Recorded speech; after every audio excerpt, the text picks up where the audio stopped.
परह्यः स्कन्दषष्ठीरासीत्। अतः राघवेन्द्रस्वामिनः मठे विशेषदीपोत्सवकार्यक्रमः आयोजितः आसीत्। पश्यन्तु मित्राणि, अत्र रङ्गवल्ल्यां राघवेन्द्रस्वामिनः वृन्दावनं रचितमस्ति। रङ्गवल्लीबृन्दावनम् अभितः दीपाः स्थापिताः सन्ति। जनसम्मर्दः अपि अधिकः आसीत्।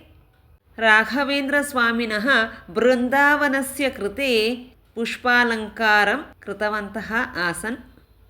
रथोत्सवः, भजनकार्यक्रमः अपि आसीत्।